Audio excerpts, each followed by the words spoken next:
हम class 9th NCERT का रचना में सबसे महत्वपूर्ण रचना आपको पढ़ाएंगे और सिखाएंगे,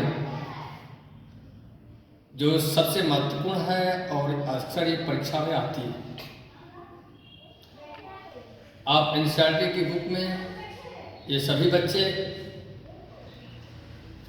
वीडियो देखते समय अपनी कलम और कॉपी लेकर के बैठें, साथ साथ देखें भी और सीखें भी। रचना यह है, जैसे पृष्ठ संख्या 232 पर रचना 11.6। रचना यही है कि एक त्रिभुज की रचना करना जिनका परिमाप तथा दोनों आधार का कोण दिया गया। एक ऐसे त्रिभुज की रचना करनी है जिसका परिमाप, त्रिभुज का परिमाप बराबर क्या होता है, तो किसी भी त्रिभुज के तीनों भुजाओं का योगफल, किसी भी त्रिभुज के तीनों भुजाओं का योगफल, यही इसका परिमाप कहलाता है। यदि इनके परिमाप यानी AB धन BC धन AC का मान दिया गया तथा इनके आधार का कोण B और कोण C दिए गए हों, तो एक त्रिभुज ABC की रचना करें। मान लीजिए यहाँ त्रिभुज के तीनों भुजाओं का यानी इनका परिमाप का योगफल यदि 11 सेंटीमीटर दिया है, आधार का कोण एक 60 अंश और दूसरा 45 अंश दिया हो, तो हम पटरी प्रकार की सहायता से कैसे त्रिभुज ABC की रचना करेंगे जिसका परिमाप 11 सेंटीमीटर हो और त्रिभुज के तीनों त्रिभुज के दो आधार कोणों यानी कोण B व कोण C का मान 60 अंश व 45 अंश हो। तो सबसे पहले आप लिखेंगे रचना। आपकी रचना जो भी होगी 11.6 है। इसमें आप लिखेंगे साधारण प्रतिज्ञा। साधारण प्रतिज्ञा, साधारण प्रतिज्ञा में जो प्रश्न दिया गया है वही लिख देते हैं। क्या प्रश्न दिया गया है कि एक ऐसे त्रिभुज की रचना करनी है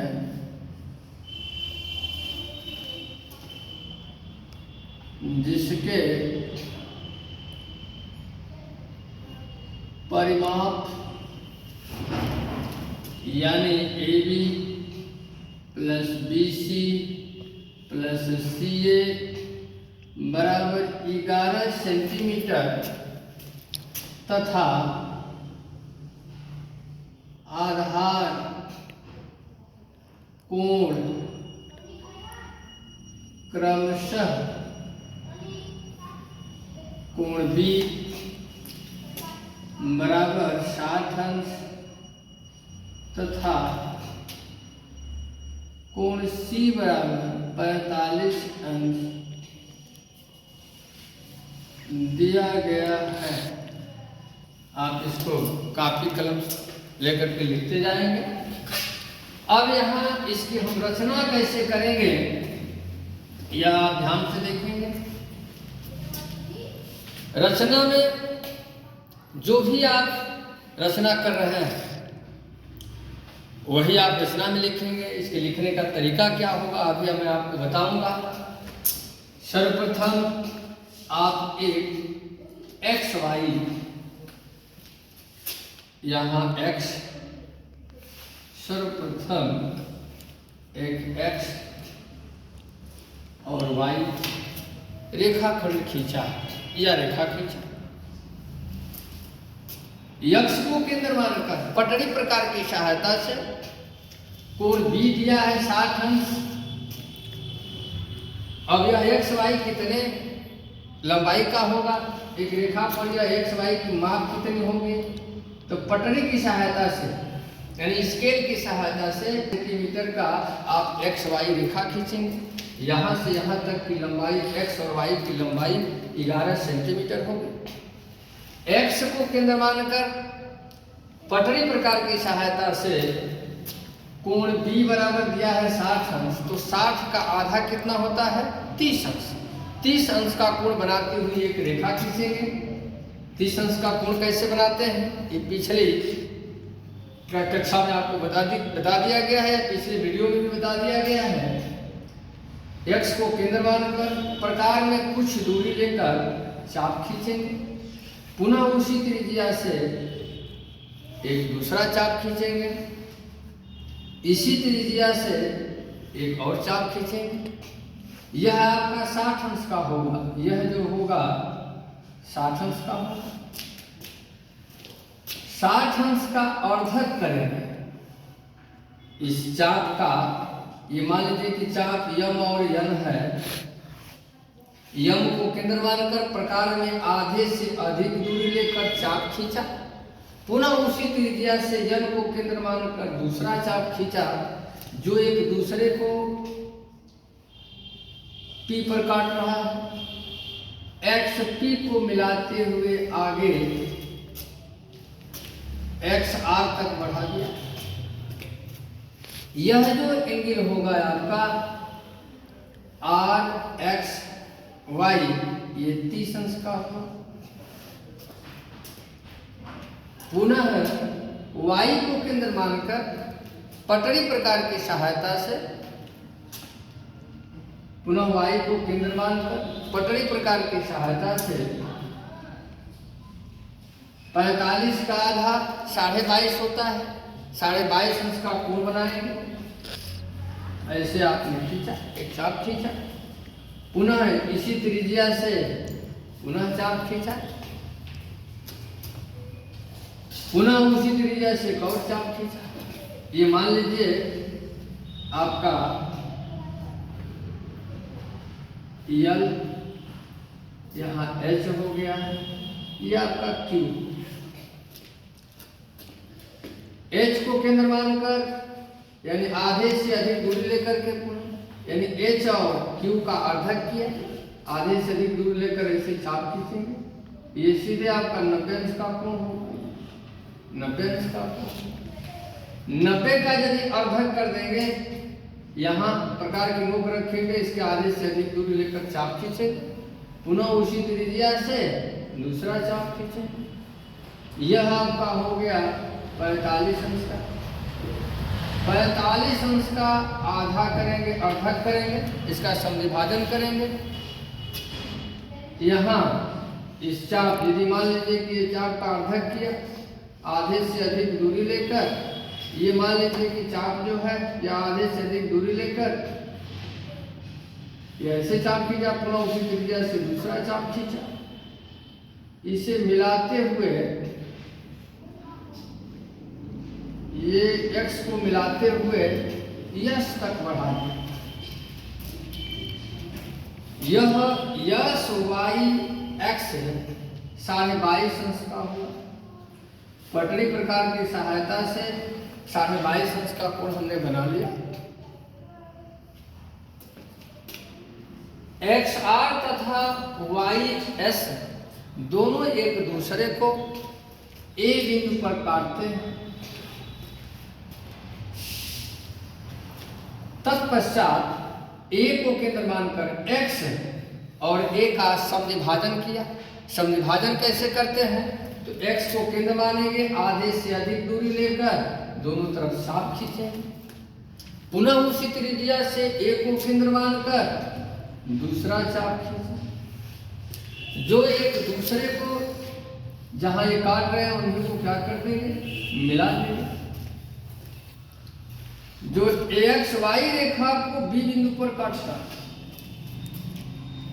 पुनः ए वाई का समविभाजन किया, वाई को केंद्र मानकर आधे से अधिक दूरी लेकर दोनों तरफ चाप खींचा।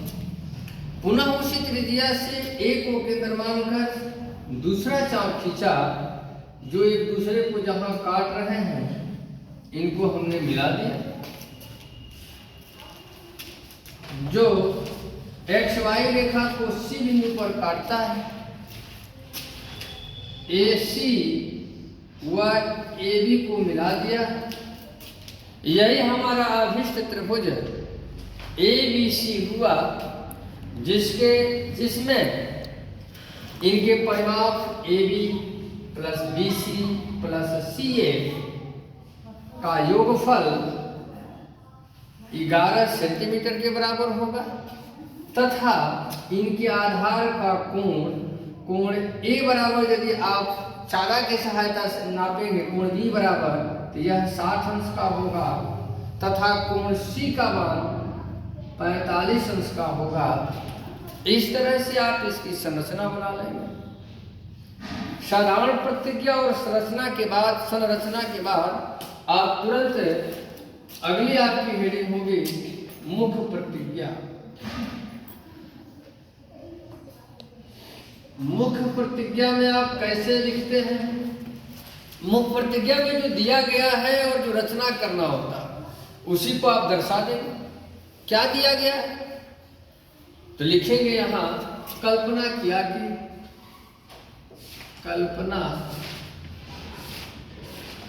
किया कि त्रिभुज ए बी सी में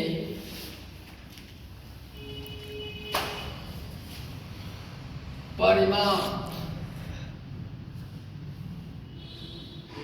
ए B plus B C plus C A बराबर 11 सेंटीमीटर तथा आधार कोण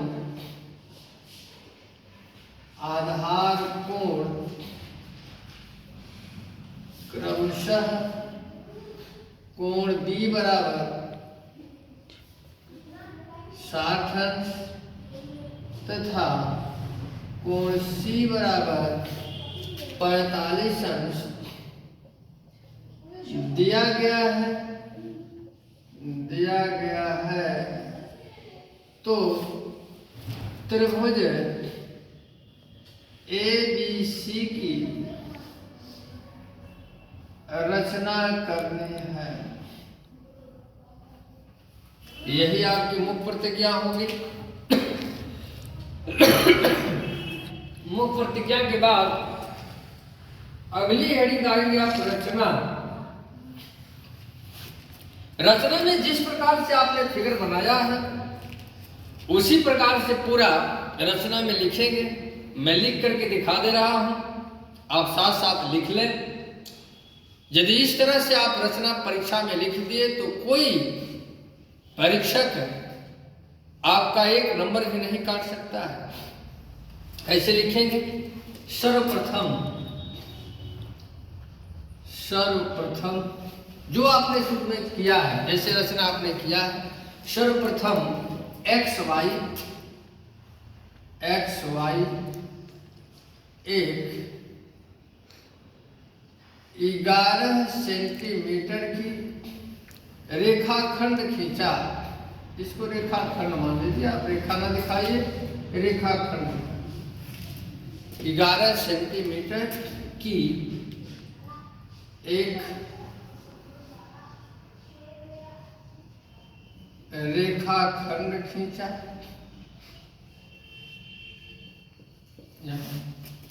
नीचे लाइन छोड़कर लिखेंगे तत्पश्चात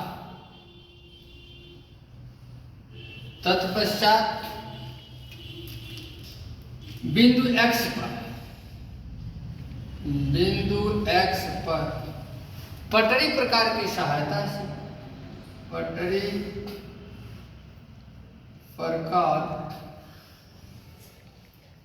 सहायता से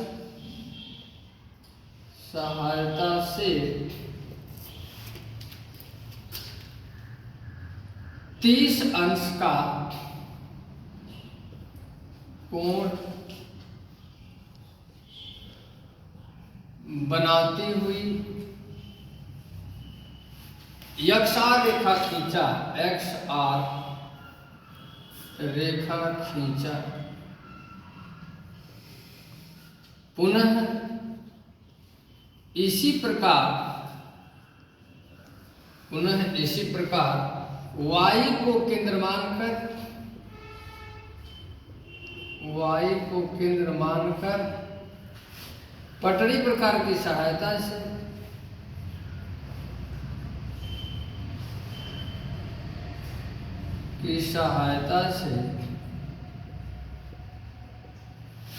साढ़े 22 अंश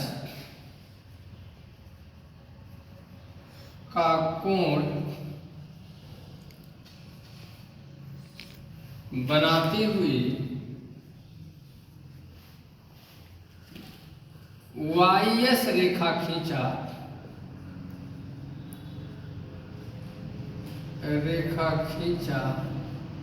जो एक दूसरे को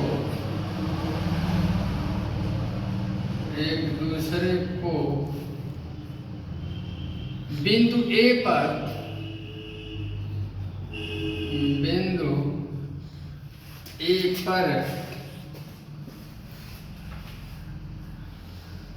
काटती है। नीचे लाइन छोड़कर लिखेंगे, पुनः रेखाखंड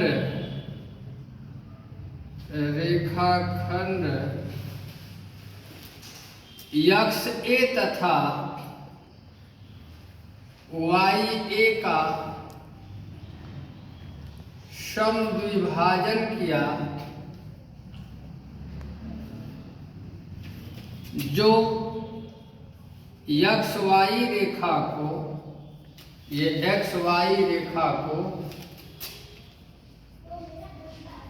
बिंदु B व C पर काटती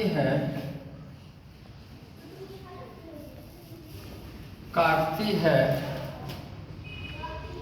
यहाँ लाइन छोड़ करके जगह कम है, यहाँ दिखा देते हैं। अतः AB व AC को मिला दिया, यही हमारा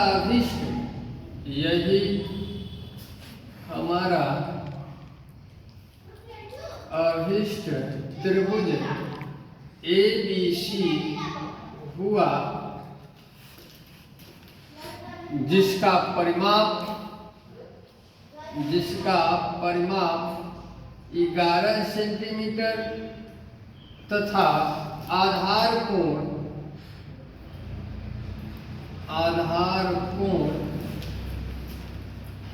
60 अंश व 45 अंश है। नीचे आप लिख देंगे इतिकृतम का अर्थ होता है, यही करना था। अब इसका आप स्क्रीनशॉट भी ले सकते हैं, या जो लिखे होंगे स्क्रीनशॉट करके और आराम से आसानी से लिख सकते हैं। यह रचना क्लास 9th में सबसे कठिन और महत्वपूर्ण है। जिसको यह करने आ गया वह सभी रचनाओं को आसानी से कर सकता है। धन्यवाद।